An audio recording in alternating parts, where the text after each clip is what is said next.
I probably could do it's a small person. Yes. It's like a mini version of your comic company. Okay. Let me see what I can do. Let me see. My latest doing. That takes another 2 years or 3 years. I mean, it's not too difficult. Usually I take a train to Station DC, then I take the red metro line home to John York.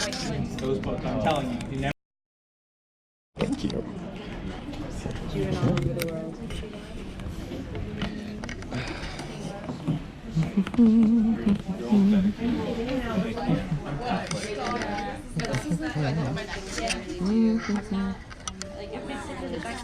Cool. Well done. It's in my blood. I'm stop being Jewish, except for the main guy. Okay, you have about 3 minutes. There, the mics are live.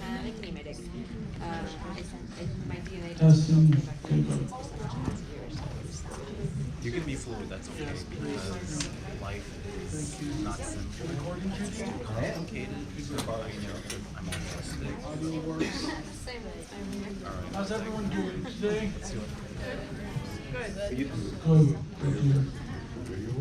Oh, we got it. Yeah, yeah. Are you supposed to do video yourself? No, he's just... I'm making sure, but usually we hook it up, but you guys belong to work. Great. Thank you so much.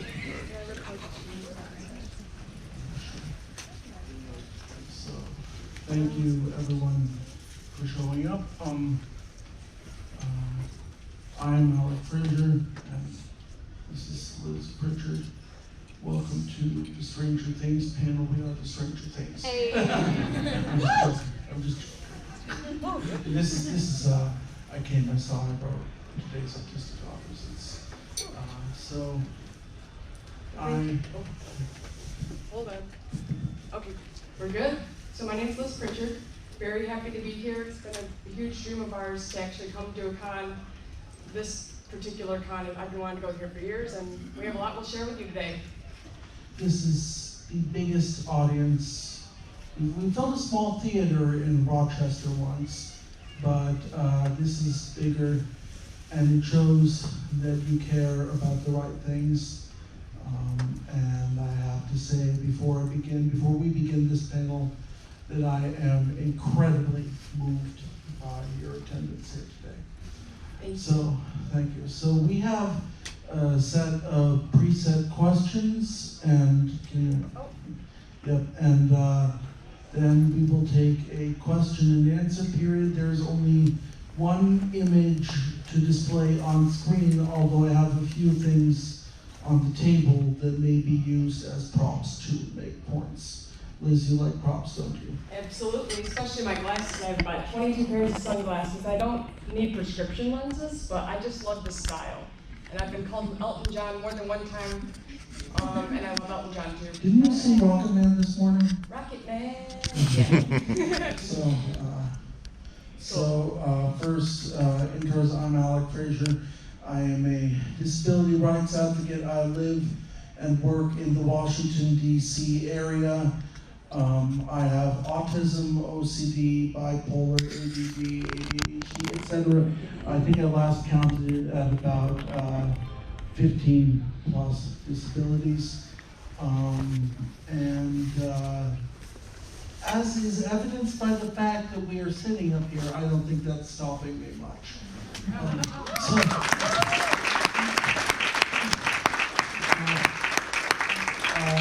And I used to attend RockCon in Rochester. I think the organizer might be in the room today. Hi, Alicia! So she's a dear, dear friend. She is also, I regard her, and this is, I'm not always so PC. She and I get along very well because we are fellow nutcases, as I tend to say. So, also my brother is in the room, and he came all the way from Ithaca, New York.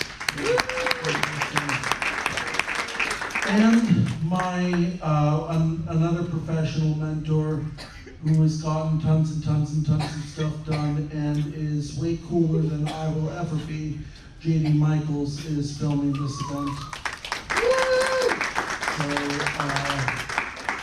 We could talk intros, but we've got questions to get to. Liz, introduce yourself briefly. All right, my name is Liz. I am an adapted art instructor at Creative Arts Center as of recently. And I'm also on the spectrum. I have various mental health conditions, but like Alec said, we don't let that stop us. You can choose two ways to look at it. You can let it limit you, or you can let it motivate you. And I think that your greatest challenge is also your greatest gift. Yeah, I'm loving teaching so far. I never thought I'd be a teacher. We'll get into that later, but it all makes sense eventually, what you're going through, why you go through it. It all connects eventually, and I just want to, looking forward to sharing more with you. Oh yeah, I also make comic books as a tool of advocacy. That's a huge part of who I am. Thing, Liz. Got that right. So, anyway, your phone keeps on turning off, I'm so sorry, it's in low battery mode. no, that's okay. All right. I did have send this portable charger. So the first question that we'll answer is, how long has us each been writing? Well, Liz, do you want to take that first? Sure. I've been writing, well, in the form of advocacy and creatively for 10 years now. See, because of my being misunderstood and being bullied out of multiple schools, and when you're in this, art has been a powerful vehicle to connect when words didn't always come easy. And at the fourth school I went to, I was in 10th grade, and I showed the people who misunderstood me the most this comic I wrote, spent hours on what it's like being a girl on the spectrum. And this was my last step because I had no confidence. I didn't know how to. You're not describing yourself right now, are you? Because you have shitloads of confidence. I do now, but let me tell you, it took a lot of hard work and doing things I didn't feel like doing and pushing myself out of my comfort zone. That saved me. And it can, but going back to the comic thing, they liked it, long story short, and then I kept creating as a tool of advocacy. But I think my advice to anyone, whether they're on the spectrum or not, no matter what label or condition you have, as long as you find a support that works for you and you can identify your passion and develop it, that will be your tool to connect with the world and others. And that saved my life. And I'll let Alec go now.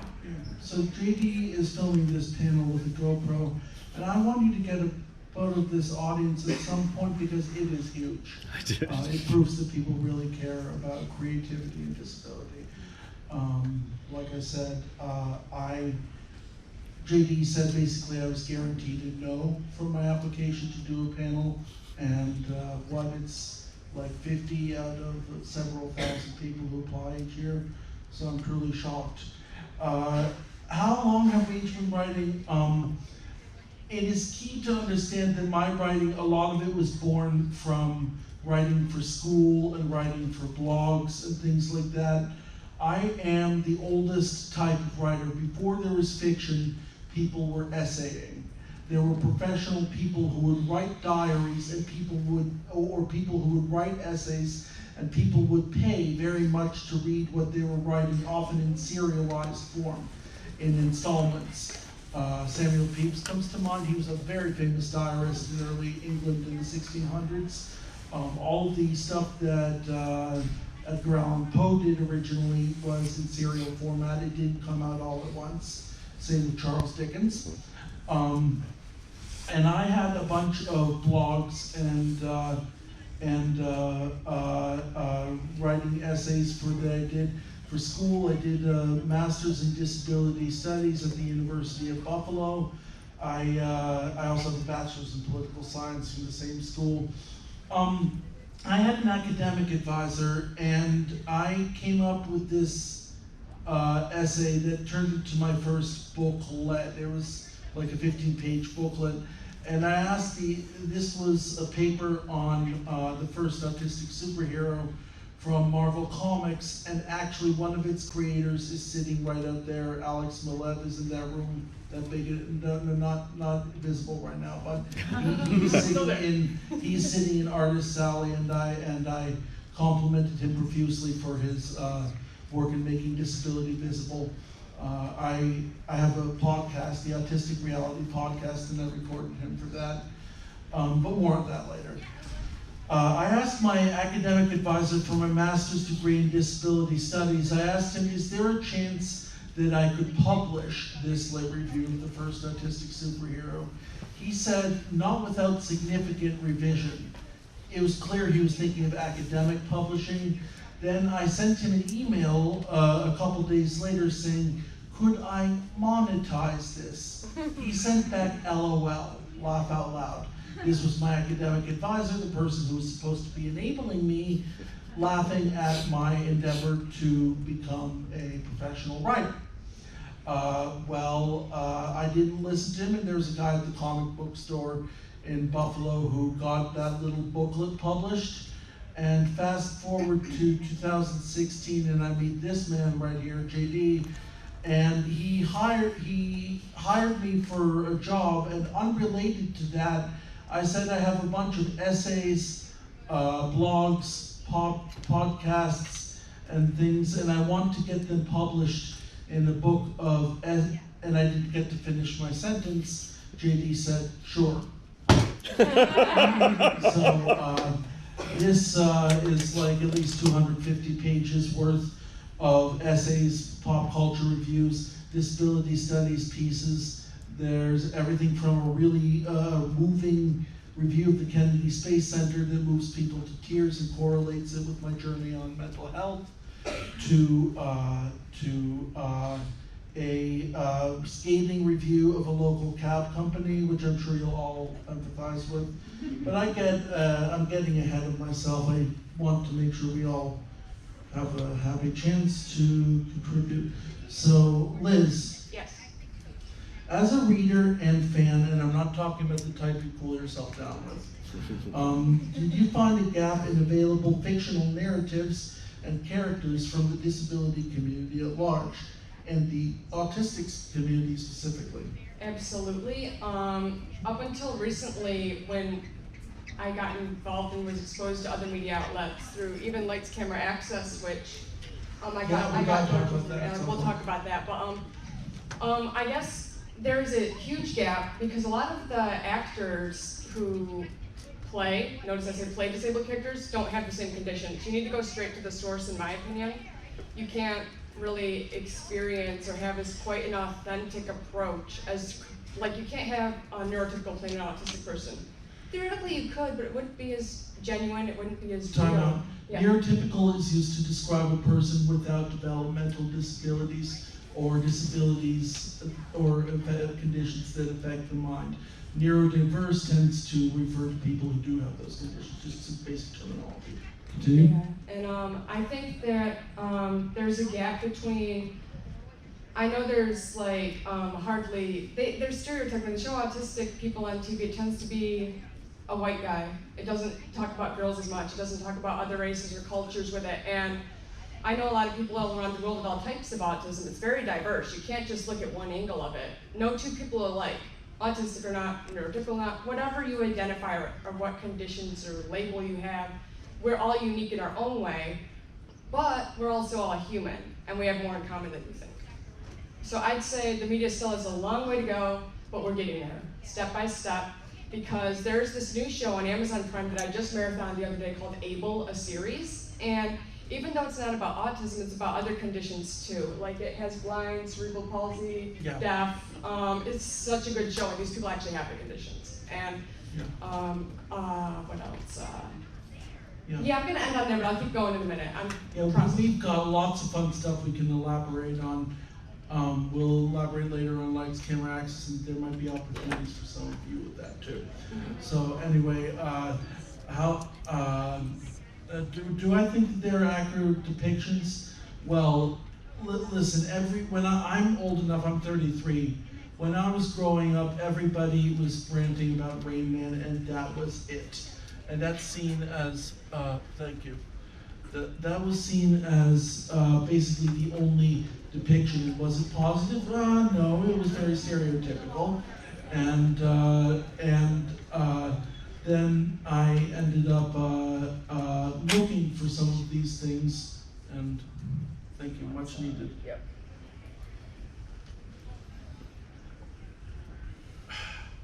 It is just taking the water right out of you, the humidity is. And I live in DC. it's constantly a problem to stay hydrated. So anyway, I unlike some disability advocates, I didn't actively look too hard for disabled people in media, but I knew when I saw them, and that's how I actually encountered this daredevil hero who was introduced in a set of books called Wake Up in 2001, 2002, written by Brian Michael Bendis and drawn. I think the first storyline he was in was drawn by David Mack, who's also in that room over there. Oh, he's my favorite artist. Yeah. His watercolor paintings are amazing. And then the second storyline he was in, which is a canon future take, which according to Marvel will happen at some point in the future when the current Daredevil, Matt Murdock, dies. This character becomes the new Daredevil. And this is the beautiful thing. Bendis never mentioned the autism in either story, but people immediately said, okay, just like gay people have gaydar, autistic people tend to have autdar. Yeah. So, exactly. And I'm gay and autistic, so I have both. So anyway, and Same, actually. yeah. So people's autdar was going off like crazy, and they asked Bendis, "Is this character autistic?" He said, "Yeah, actually he is." And I like how they didn't mention it in the story, because I've interviewed who's one of the top 5 most successful people in Hollywood, producer John Landau, who produced Titanic and Avatar with the big blue people, not with the feathers. And he's made lots of success in Hollywood. And I asked him about including disability and diversity in pop culture. And he said, you see, I'm really, I don't like the term special feature or featured this disability, because that means you're making a special interest case out of it. You want to show people living their lives as they are, and that will, of course, include any number of gay people or African Americans or people with disabilities. He said when Al Gore came out with An Inconvenient Truth, the only people who went to see it were people who already agreed with it.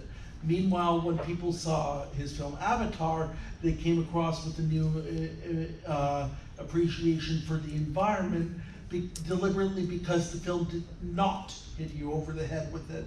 It was not blunt about it, but instead actually did that successfully. So I had this dream of working with Marvel, and Bendis is kind of a hoi polloi. He doesn't really listen to the average people.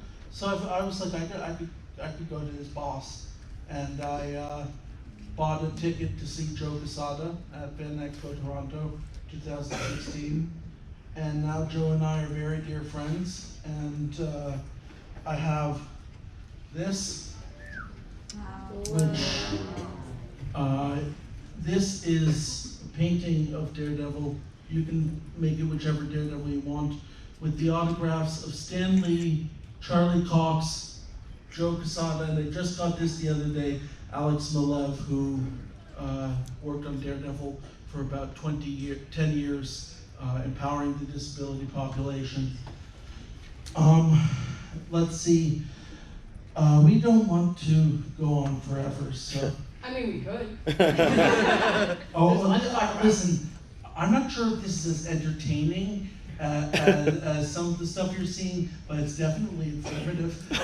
Oh, yes. Yeah. So, what author or work inspired you to begin writing, Liz? I would have to say first and foremost, it was Samantha Kraft. She is also on the spectrum, and she is a mother of 3 kids. She's written the blog series and book titled Everyday Asperger's. And she's a huge advocate, especially for girls on the spectrum. There's 1 to 4, for every 1 girl diagnosed, there's 4 boys diagnosed. I think there's just as many girls or other genders, or, because I know there's non-binary, there's trans, those things. I'm not excluding that. You can't be exclusive when you're trying to be inclusive, but that's what she's known for. And it was when I was diagnosed, I looked up autism blog for girls, because I didn't know any other girls like me at the time. I was about Today there's not enough of that. I mean, yeah. Yeah, you're right. But I Googled it. I came across her blog, Everyday Asperger's, and it's one of the first times in my life I didn't feel alone. I'm like, wait, I want to advocate and help people like she is. So essentially that's how my comics came along. And I go straight to the source. Like in my work, each character is a different part of me. Like it takes place in the mindscape, right? And it's about masking. Now, everyone masks in some way at some point in their life, if you're on the spectrum or not. If you're not familiar with masking, it's trying to act normal or be something you're not. And some of us are more comfortable with masking Yeah, than others. and some it can be the right balance of it. But what I'd say, I'd rather, in my situation, learn to love all of myself, because our flaws should be honored too. That's what my work's the main theme is, because we don't learn without our insecurities. We wouldn't grow or strive to become better versions of ourselves. So it's about honoring the right balance of it. Of course, too much that's debilitating, but the right amount can motivate you to step out your comfort zone, just keep improving on parts that you feel could be better. So she is about that too. She writes amazing poems. One more thing, I couldn't rhyme until I was 13, but I picked up poetry later on because I was so intrigued by it, and I wanted to learn the form and everything, you know? And now all the text in my comics is purely poems I've written. So I'll leave it on to Alec now. I hope that answered the question.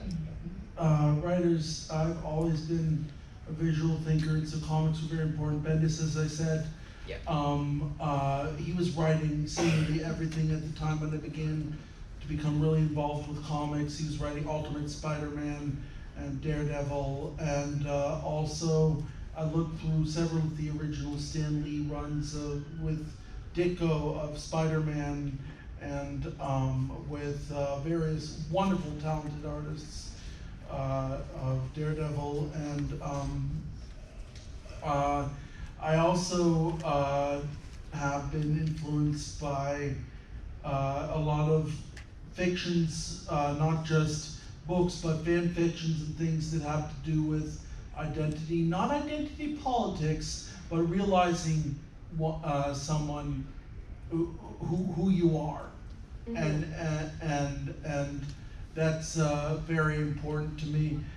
Also, I write nonfiction, and I am very interested in nonfiction. You go to my place, I have 3 rooms filled with wall-to-wall shelves of endless reference books, everything from, you know, official guides to the Marvel Comics movie universe, to travel, you know, books, guides to sites all over Europe, architectural dictionaries. I take tons and tons of photos for fun, and I have 76,000 photos on Flickr right now, and I know I can't caption every one of them for you, but I'm going to try. You know, I want to make sure people know what they're looking at, and plus it's also good for an accessibility standpoint. Yes. So that's traditional writing has never really been my thought. You know, I have ADD that gets in the way of reading traditional novels tremendously. Interestingly, Liz knows this, I'm into sometimes textbooks. One of the guests here as press has been, I'm a fan of Outlander, of course, because it's about my family. And one of the guests is an anatomist who focuses on Outlander in teaching anatomy. And I told her yesterday or day before that she actually inspired me to buy an anatomy textbook, and it's surprising how much you can learn from that. And just full disclosure, yes, I interviewed the author of Outlander just a few minutes ago. She's fantastic, Diana Gallagher.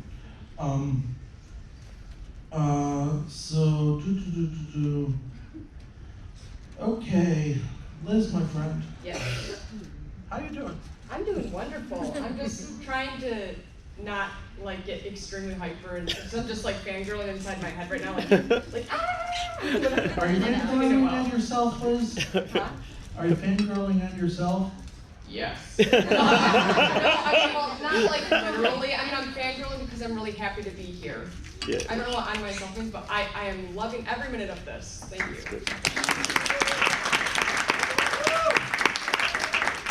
Thank you. Yes. All right, what you got?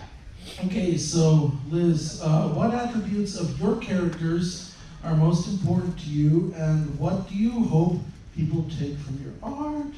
All right. Well, I'll go in reverse. I hope that people know that they're not alone, that everyone has some form of doubt, and yes, our emotions and anxieties manifest uniquely in each of us, but it also ties us together. It's this universal language of emotion, which I try to, well, I have been conveying more and more in my art.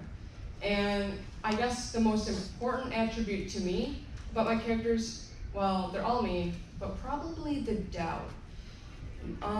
All parts of the doubt, because even though doubt can be debilitating, it gets it hard to get out of bed, it's hard to do what, like step outside or just have a conversation with someone, you still do it anyway. That willingness to keep pushing through it, no matter how scary it can seem, because I want people to know they're stronger than they think they are. Hell yeah. Yeah, definitely. And it's about learning to love all of yourself. And I think this is what causes a lot of disruption in the world when people think they're not worthy of love, and insecurities manifest into hatred and bigotry or lack of understanding, which is what me and people like me and Alec and other advocates communicate, is that it's human to be imperfect. That's actually a beautiful thing, because we're always improving and we're always seeking to learn new things. And I think everyone's deserving of love if they realize it or not. And it gets to grave, because then when you get to a point where you let hatred consume you, like I said, it takes time and work to get to know yourself, but once you flip that coin, let it limit you or let it motivate you. Let it make you bitter or let it make you better. You have that choice, and you have the power to do that. Okay, JD, how are we doing on time? Good. About 2 more questions and then let them talk. Yeah, so, and what do I hope people take away from my art? And what character? My characters are real people, so I can't disclose that information. Just kidding. I write about real people, and I write about real situations, and I also write about real things, movies, and so I might talk about a character in the movie. I want to inform people of the rich, wonderful diversity in the world, not just diversity of people, diversity of situations. There are a ton of reviews in my book, which are film reviews of independent film in Buffalo, New York. I didn't know till I did that Buffalo has at least 50 independent film studios. And that some of the stuff they make is actually really damn good. It's constantly about informing people, but as I mentioned earlier, not beating them over the head. That's why a good reason why it's positive that the book has things in chapter format. You can pick and choose what you want to read. And I also, as mentioned, include a great variety, more scholarly pieces and more fun things. And with essays, you can accomplish a lot. You can make people laugh, you can make people cry. I hope I achieve some of that with you. I hope that, you see, and like I said, I interviewed Diana Gabaldon, and she said something that I realized when I was doing readings of my book. Just because it's nonfiction doesn't mean it has to be boring, you know? And if you're writing about the real world, you can still move people. You can move them to tears. You can make them laugh so hard their sides hurt. You can fuel righteous indignation or outlandish humor or any emotion, because the real world is that entertaining and is that exciting. And I do dare say, Liz, that our lives are personally very entertaining. Oh, yes. Okay, and see, I am working all the time, and I am telling my editor for the entertainment side I work for, thanks. Okay. Yeah. So, yeah, great. Let's see. What are your plans for your books and your heroes, Liz? Okay, well, I'm drawing more and more as time goes on. I used to do a page a week, now I do a page a day. When I first started, I have about 450 pages in this series. As for the planning of the story, I never plan ahead. I just let my emotions move through me, into my hands, from my mind, and I don't always know why I'm drawing or what I'm drawing. It's like free association, because it's therapeutic for me too. It's calming, it's just, I think I stick with this approach because I notice patterns over time. Like I'll draw the same rib cage, but in 20 different ways on 20 different pages. Okay, maybe this means something. Okay, yeah, my eating disorder, but let's go a little deeper. What else could it mean? Maybe like protection, vulnerability, embracing love, getting to the heart of the matter. It can mean many things, and I encourage people to maybe try and approach similar to this, because when you notice patterns, you also notice something new about yourself. Or you can. I mean, I don't know, it's how I learned about myself a lot through drawing and noticing patterns over time, especially when I had the eating disorder and stuff. So, yeah, as for the story goes, it'll go whatever happens to me, I'll write about it, so you'll know. Abstractly, though. Cool. What you got? Don't worry, I've heard Liz give these answers at least 6 times. It's not that I don't care about her. We shared a hotel room last night. It's just we are old, dear friends. Yes. The next, I need to answer that myself, don't I? What's planned for my heroes, and you decide. I write about real people. It's way more, it's very suspenseful. I get to write about things that happen day to day or things that happen over periods of time. The real world is, Shakespeare said all the world's a play. Yes, but it's not a plotted play. Everything happens as it does. And I know a lot of autistic people do not like surprise. And for years I didn't. For years I would literally throw a screaming hissy fit, Nick, you know about this, when surprise happened to me. And not anymore. This entire week I've been not just a panelist for this show, I've been covering every single thing as press. I covered the Star Trek and the Outlander panels yesterday, interviewed Diana this morning, interviewed like 6 to 10 artists in Artist Alley the first day, and things didn't. If you expect stuff like that to happen according to plan, you're freaking out of luck.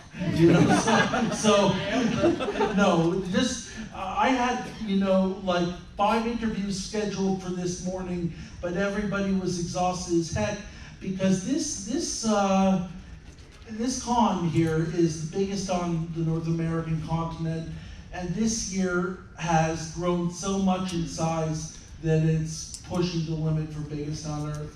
I'm very proud of you for making it, and if any of you have social disabilities such as we do, you deserve very high praise for being at this level.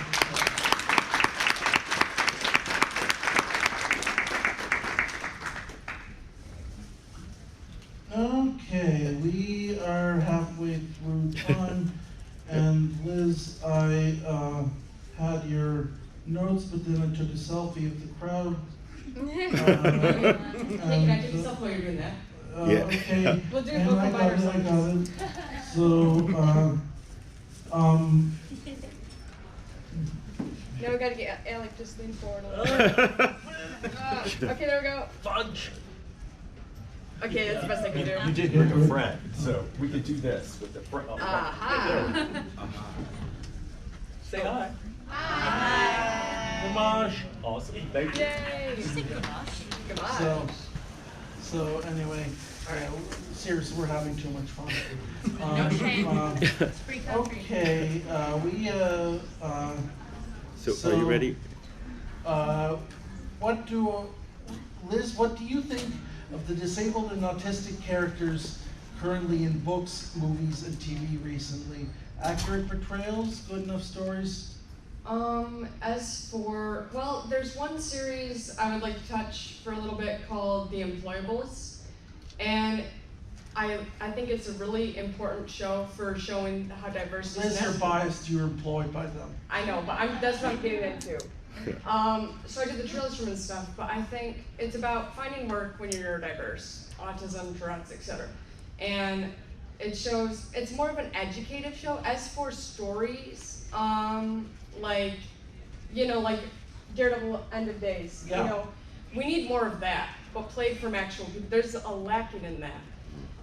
You know, like creative storytelling or nonfiction or fiction. I think I've seen a little bit of The Good Doctor, but I think more importantly we need less characters who fit a singular profile like Sheldon for Big Bang Theory. I think we need other girls. I swear you set back things by like 20 years. Oh yes, but it's a good, I'm not bashing on it. I just think we could use some more work in getting more diverse people from all kinds of cultures and perspectives, not just like a rocket scientist, because there's so much more to it. You know, it goes with employment too, because I find that for years, when they finally started incentivizing employment of autistic people, it was in STEM fields, you know, science, technology, engineering, and mechanics. And we are good at so much else. Just you know, OCD is often hand in hand with autism. Just because some of us are, you know, obsessively good at computers and mechanics doesn't mean others of us aren't obsessively good with, say, political science or theater or something like that. And it's all based on a negative stereotype that we're all inherently good at technology. I suck at technology, well, comparatively speaking to other people. Let's see. I don't watch much TV because I am so busy working. That said, in Star Trek Discovery, Cadet Sylvia Tilly does display many autistic tendencies. Diagnosis hasn't come out really for her, but the things that she's, well, why do we have to diagnose? Why do we have to label? Are we obsessed with being clinical all the time? And that's another thing. Somebody said to me that autism may be just something that's becoming more so prevalent that it might be the new normal, like 100, 200 years from now. And so if everybody has a label, is it really a label? You know. You got that right. End of Days is good. Good Doctor, really, Liz had the problems with that. Let's see. Okay, I'm going to skip this question on Netflix and Amazon. Liz, my good friend. Yes. Boo. Boogaloo. There we go. It's October. Yeah. That's my You can't go with that Halloween joke and some of that. My friends are having a wedding next weekend, and I'm like, ooh. Liz, if you had the attention of major entertainment and comic publishers and brands, we're in the next room over from them, what would you want them most to know about your work and our community? Right. I think everyone deserves a chance, and especially, I'm not an employer, but if I was, I would want to get to know the person, give them a chance, and if I didn't understand something about the person I was hiring, or, you know, I'm assuming this is for like a media or big, like, mainstream thing, I would ask more about it. I'd want to learn straight from the source, not look up things, or, because a lot of the things that you'll find online, even if it's for DSM stuff, it's all like very box-based. That can be all right in some cases, but it often contributes to the put you in a box stereotype, and then you have to think if you have this condition, you have to behave a certain way. No, I would ignore research at that point. I would just go to the person with the condition and say, all right, see what you can do, what you need from me, and how I can accommodate. Because I have a really good communication with the people who hired me now as an art instructor, and this is all things they're really good about. And yeah, I think we need more employers like that. And if I were going for like Image Comics or something like that, same thing. I'd just be honest up front, communicate about what I can do, what I may find challenge, but how I work around it, and how, you know, communication's always important for that. Liz mentions the box. We're all adults here. Fuck the box. Yes. So, one of the best architects ever was Frank Lloyd Wright.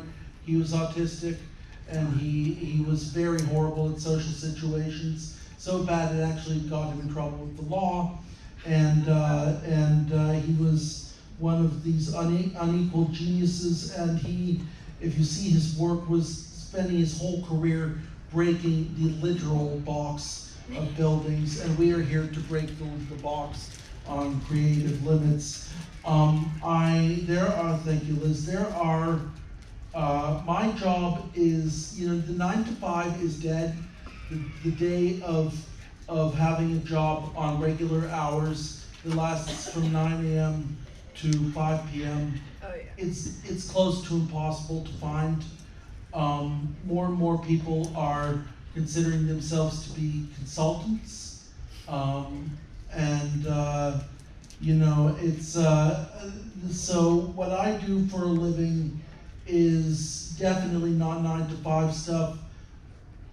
I'm here. I mean, I'm actually being compensated by various people to write articles about Patrick Stewart and Joe Quesada and people like that. You need to actively push for opportunities. When I interviewed Joe the other day, he said, you know, Alec, I met you in 2016. We've actually been friends for a while now, and we need more creators like that who actually push to inform the higher-ups in the creative process that you are out there and that you have valid things to contribute. And if we, you know, folks, don't get lazy. Don't think everyone will come to you. I learned the hard way that they won't push things. And when I had so many interviews during this show, and I started coordinating them a month and a half ago, I was told by a very reputable critic, wait, let them come to you. I had like half of an offer for that, and my colleague took that instead. So they will not come to you, approach opportunities, fight for the opportunities, and when you gain traction, you will start getting them. Okay, Liz, what would your action figure look like? A 10-foot tall statue, energy drink monument. Okay. Yeah. Every time, but I had 10 feet to change it up. No, who wants an action figure that big? I'd be big. Okay, I would want probably something like a scene from my comic, a piano. It's like a mindscape with a rib cage developing from the piano, and I could just draw it. It's hard to word, but something of that nature. Of course, Liz, so we can give it in future panels. Yes. All right. Okay. Go. I suck at drawing. I think of this as the, like, which actor would you want to play you? I know that both Jude Law and Christian Bale are known for putting on guts, which I have. I love food very much. And Christian Bale is good at this too, as he was in American Hustle. It's hereditary. I'm sorry, I can't control it. Baldness. You know, there are so many good talents, but a lot of them look really hot, and they're not schluppy enough to play me. But JD here actually managed to do something for me as payment for our first year working together. I do not need to specify what my action figure would look like, because I actually have one.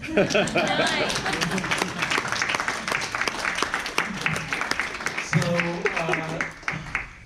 I'm sure that you all have tons and tons of questions JD, you're kind of helping us with this. Yeah. Why don't you help us find some questions? I can do that. Do you need a mic? Yeah, let me take a mic and see if I hope you keep yours. They're Well, you corded. can have See how mine. long the cord is. Oh, This. I don't know how long it is. You can try it. Let's see. You might have to scoot it under the table though. Yeah, let's see. Didn't know it was a thing until now. I'm like, I'm not crazy. But my question for you here is, I had this thing, and I don't know if other autistic people have this thing, but I just all of a sudden can not pronounce a word anymore, or I lose the ability to speak without getting the words out. It's not a stutter, but it's like a stutter. Is that common? Yeah. All right. Happens to me every time. All right. Yes, me too. Situations when you're excited. Yes. Yeah, I understand and I have Yeah. that. Similar to One that. of us. All right. I'm not crazy. Okay, good. Give me here. No, it's a positive to be crazy. Yes, yes, it makes It really sense. is. Helps a lot. Well, except when you frighten the people who you're really excited about to Oh, we meet, all and then you have scare that. them, and they're just like, I love you. I'm sorry. Yeah. Thank you. Thank you. Yay. Actually autistic myself. I was diagnosed at a very early age. Lucky. Yeah, lucky yet. So I want to say thank you so much for doing this panel for the autism spectrum community, and I've been going through like a lot of like I graduated with a bachelor's and now I'm working on my master's in and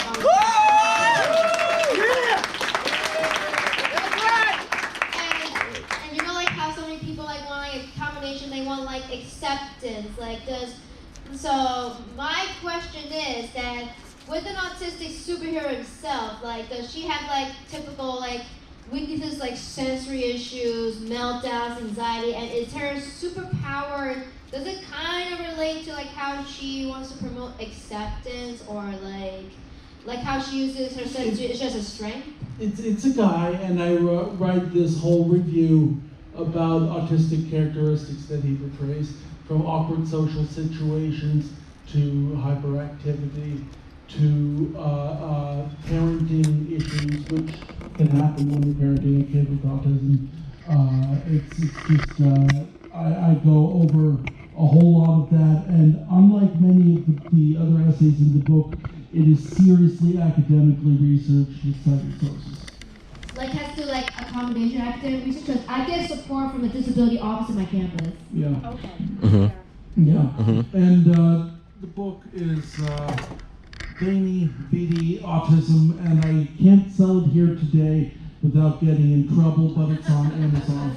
We'll just take a picture of it. Just stuff's on Amazon. Yeah. Just type in. Yep. Yeah. Okay. Thank you. Thank you. Next question. So you guys might not be the right people to ask because I am a STEM aspie, not a creative aspie. But I find that like most of the people in the advocacy world are the creative kinds, and I want to help. I want to do something. You know, I'm not real good with the social stuff. But What kind of STEM you do? oh, I'm an analytical chemist. Yeah. I'm real good with like the number stuff and the research stuff, and I'm real good with the hyper focus. Is our friend the pharmacist But still I'm here? real bad with the steering. Talk to him. He might be able to help you with that. Okay. Because I'm real bad with the steering. It's like I don't know what to do, but if somebody tells me like I need this accomplished, I can do that. But every time I try and do anything even vaguely creative, like I recently got interested in 3D printing, and then I realized there's nothing I want to make. Like I have no ideas. I like the idea of 3D printing, but there's just no new thoughts in there. Alec. I think you have different kinds of thoughts. It's not that you don't have thoughts, that you have different kinds of thoughts, and the key is implementing things the way you are. Like I said, you could really help a lot of people on the spectrum with your chemistry, with pharmaceutical industry, or with there's always a very hot topic is fixing environmental cleanup right now, and there are a lot of chemists and biologists needed for that. Liz, got any options? I would just, if you're not having ideas and you find a writer's block, that's what I'm calling it, but it would be a 3D printer's block, or you're trying to get your ideas out and connect and apply them to what you're feeling, correct? In some way, shape, or form. Well, Just so I understand, not like in an art way, not in a music way, because you're STEM.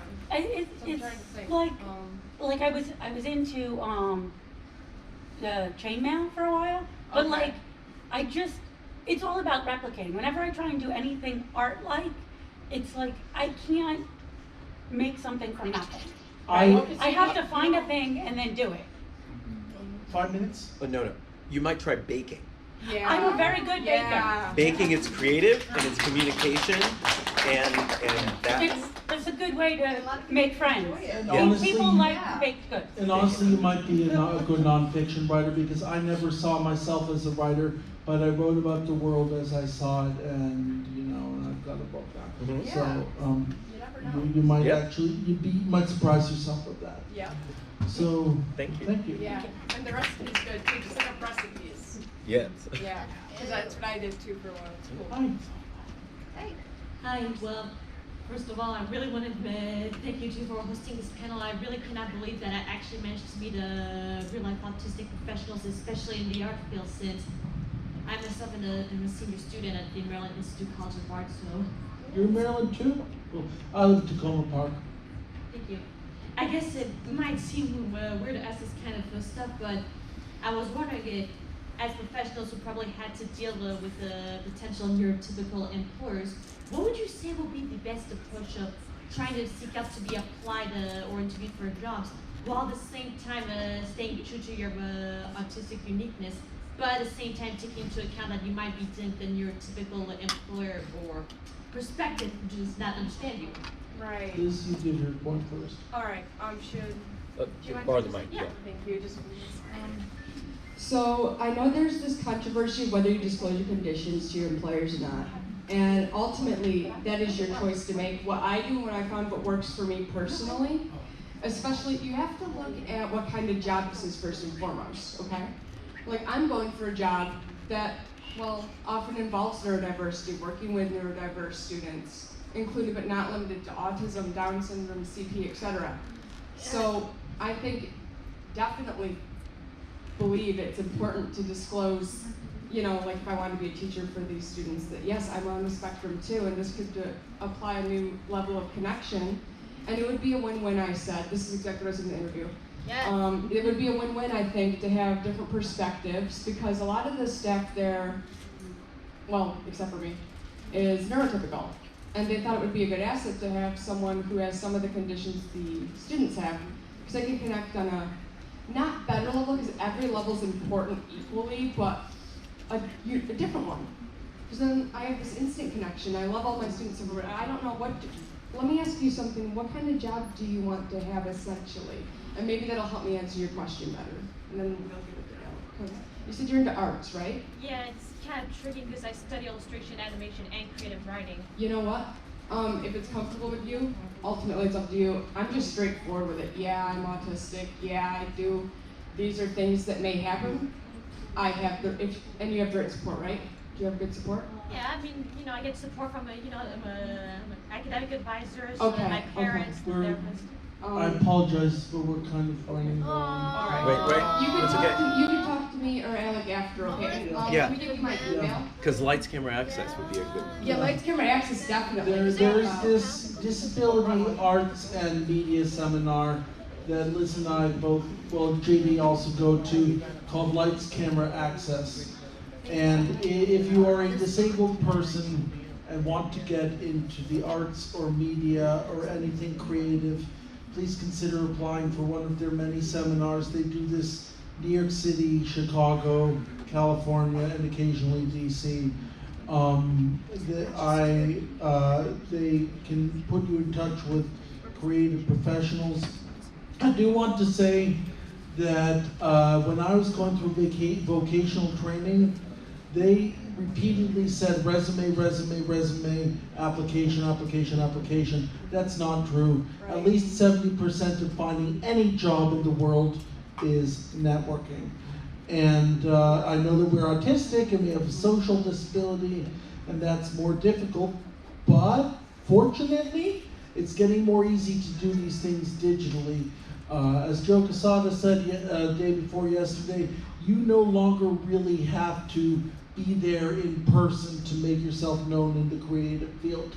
You can get in touch with people digitally, and actually I have this thing, it doesn't matter how big the name is, if I think there'll be an interesting contact to have personally or professionally, I send them a friend request on LinkedIn or Facebook.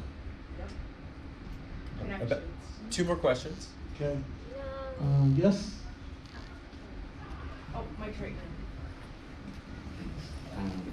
So I just want to say thank you for, I've never had the opportunity to stand in a line of other people who are also on the spectrum, and just one after the other on that. I am on the spectrum, and I run a school for kids who are on the spectrum and other universities as well, and so I wrote this down so I wouldn't mess it up. One thing that they ask me all the time is, what happens when I get older? Where are the adults like me? And representation in all forms is such a problem for our community.